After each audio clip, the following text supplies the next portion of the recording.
నిన్న పవన్ కళ్యాణ్ గారికి చాలా కోపం వచ్చింది, చాలా బాధ వచ్చింది. ఎందుకంటే ఆయన్ని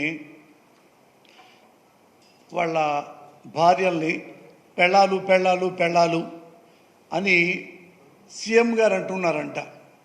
పెళ్ళాం అంటానికి పెళ్ళాన్ని పెళ్ళాం అంటానికి వీల్లేదు. ఏం మాట్లాడాలి? రెస్పెక్ట్గా మాట్లాడాలి. ఇలాగే మరి పెళ్ళాం అంటే జగన్ గారి భార్య భారతి గారిని పెళ్ళాం అంటాం అనొచ్చా? పవన్ కళ్యాణ్ ఎందుకు అనకూడదు? అనొచ్చు. పోసాని పెళ్ళాం అనొచ్చు, చిరంజీవి పెళ్ళాం అనొచ్చు, చంద్రబాబు నాయుడు పెళ్ళాం అనొచ్చు, లోకేష్ బాబు పెళ్ళాం అనొచ్చు, చిరంజీవి పెళ్ళాం అనొచ్చు. ఎప్పుడు అనొచ్చు? మనకి ఒళ్ళు కొవ్వెక్కితే. అర్థమైందిగా? ఒళ్ళు కొవ్వెక్కితే ఇట్లా అంటాం. నువ్వు పెళ్ళాం అన్నందుకే ఇంత ఉక్రోష పడిపోయావు, ఇంత కోపడిపోయావు. మరి మీ అమ్మగారిని అమ్మనాబోతులు తిట్టాడే నీ పక్కనే ఉన్నాడు నారా లోకేష్. ఏమన్నావు? ఏం చేశావు? అట్లీస్ట్ చొక్కా పట్టుకున్నావా నారా లోకేష్ని? మా అమ్మని తిడతావురా? ఎన్నో కోట్లు ఖర్చు పెట్టి మా అమ్మని అమ్మనాబోతులు తిట్టించాడని చెప్పి ఊరంతా ఆంధ్రప్రదేశ్ మొత్తం చెప్పాడు ఈ పవన్ కళ్యాణ్. మరి అంత నారా లోకేష్ని మరి ఎందుకు ఏం మాట్లాడలేదు? మిమ్మల్ని అన్నాడుగా చాలా. మరి లోకేష్ అమ్మగారిని నువ్వేమని అంటావా? దమ్ముందా నీకు? వాళ్ళ అమ్మగారి ముఖం చూసే దమ్ముందా నీకు? ఇది పోస్తావు ఆ పేరు ఎత్తాలన్నా. దీనికి అంత చీప్ అయిపోయాడా ముఖ్యమంత్రి గారు? పెళ్ళాం అనేది ఆంధ్రదేశంలో 75% పైగా భార్యాభర్తలు. మా ఇంట్లో అయినా మీ ఇంట్లో అయినా ఎవరింటి ఈ పలానా సుబ్బారావు గారి పెళ్ళాం, పలానా రంగారావు గారి పెళ్ళాం అని. అది నిన్న అవమానిస్తానికి సీఎం గారికి అంత నీలాగా దిగజారు లేడు.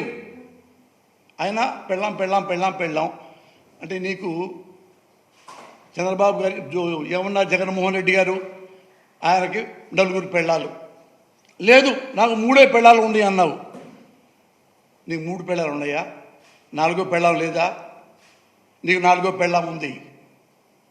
5 వెయిటింగ్ లిస్టు తెలీదా నీకు? నీగా వర్గాలు చెప్తుంటారు కదా. నాకు నీగా వర్గాలు సినిమా ఇండస్ట్రీలో చెప్పారు.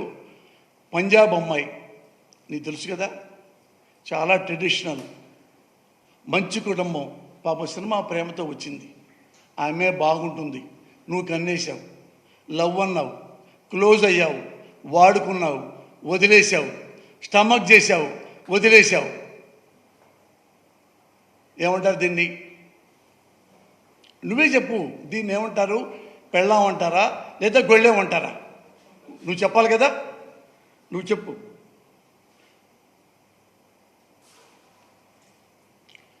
సరే, పెళ్ళాళ్ళకి వెళ్ళాలి జరుగుతున్నాయి, అది మా పర్సనల్ మ్యాటరు.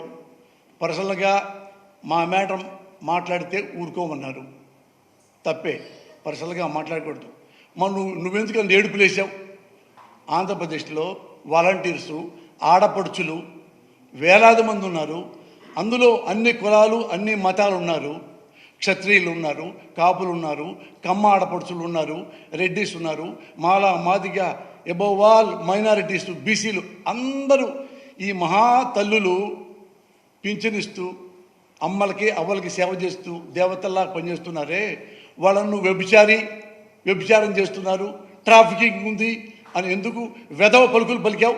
అది పర్సనల్ కదా, అది పర్సనల్ కదా. నిన్ను పెళ్ళామంటేనే ఈ లెవెల్లో సీఎం లెవెల్లోకి వెళ్ళావు డ్రామా ఆడి.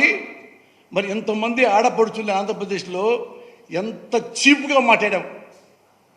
ఎంత చీపు? అది చీపా? పలానా పోసారి పెళ్ళామంటే చీపా? నీ మైండ్లో ఉంది. నీ మైండ్లో ఏంటంటే ఆడ ప్యాకేజీ పుచ్చుకున్నావు, ఎంత వీలైతే ఈ నెలలో అంత బాగా తిట్టేసాయి అని చంద్రబాబు గారి ఒక అర్జీ. అందుకే ఏమున్నా సరే ఎప్పుడు ఒంటికాల మీద వెళ్ళిపోతున్నావు.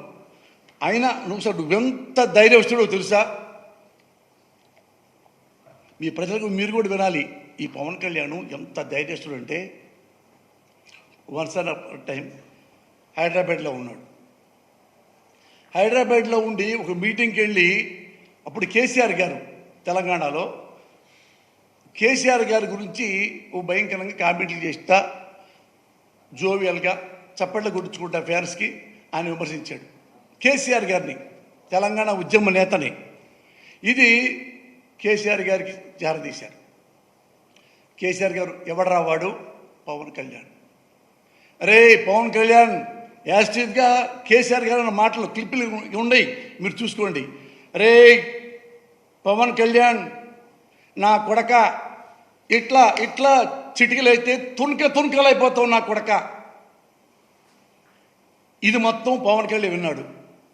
మిషన్ తిప్పి ఏమన్నా రెస్పాన్స్ ఇచ్చాడా? ఎగిరి దూకి పారిపోయి దాక్కొని ఏం చేయాలని చెప్పి ఎప్పుడో దండం పెట్టి కేసీఆర్ గారు అపాయింట్మెంట్ తీసుకున్నాడు. వెళ్ళాడు, కేసీఆర్ గారికి దండం పెట్టాడు, సారీ చెప్పాడు. తర్వాత బయటికి ప్రెస్ మీట్కి వచ్చాడు. ప్రెస్ మీట్కి ఏమన్నాడు తెలుసా?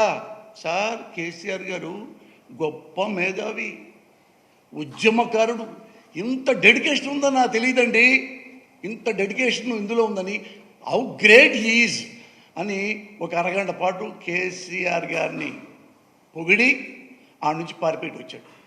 ఇప్పుడు ఏడుకొచ్చాడు. ఏడుకొచ్చి ఆంధ్రప్రదేశ్ కాదు ఇది. ఇక్కడ ఏంటంటే అక్కడికంటే ఇక్కడ కాపు కులస్తులు ఎక్కువ ఉంటారు. నేను కూడా కాపునే కాబట్టి ఇక్కడ ఏమన్నా చెల్లిపోయిద్ది. ఇప్పుడు రావడంతో మనం తిట్టేద్దాం. అక్కడంటే కేసీఆర్ అంటే మన భయం, ఉద్యమకారుడు కాబట్టి. ఇక్కడ పొలిటీషియన్సే కదా, తిట్టేద్దాం అని నోటికి వచ్చినట్టుగా నారా చంద్రబాబు నాయుడు గారిని ఎలా తిట్టారో మీకు తెలుసు, పరిచయం చెప్పాల. నారా చంద్రబాబు నాయుడా, అతను ముఖ్యమంత్రి అవుతాడా అని అందరి ముందు, జనం ముందే అతను వాళ్ళ మామను వెన్నుపోటు పొడిచి ముఖ్యమంత్రి అయ్యాడు. అదే అతనెట్ట ముఖ్యమంత్రి అవుతాడు? వెన్నుపోటుదారుడు అసలు సీఎం అవుతాడు అతను. అతనికి జనాలు ఓటేస్తారా? స్టాప్ చేసి కబ్జా చేశాడు. ఓ వాళ్ళ కొడుక, అయ్యో వాళ్ళ కొడుకు తెలీదా? లోకేష్ బాబు తిని పందిలాగా తినేసి, ఎంత తిన్నావంటే లోకేష్, నువ్వు తిని అవినీతి ఇంత సంపాదించి ఇటు చేస్తున్నావు. పైన మీ తాత ఎన్టీ రామారావు గారు క్షోభిస్తుందయ్యా ఆయన ఆత్మ, తినకుండా ఆపుపోయా అని అయ్యా కొడుకుల్ని అమ్మలక్కలు తిట్టేశాడు మీసాలు. మళ్ళీ అలాగే ఇప్పుడు కేసీఆర్ గారికి మన నారా చంద్రబాబు నాయుడు గారికి ఎంత తేడా ఉంటుందంటే, కేసీఆర్ గారు ఒక్క మాట కూడా పడనెప్పుడు అన్నాడా వాడు తెచ్చాడే.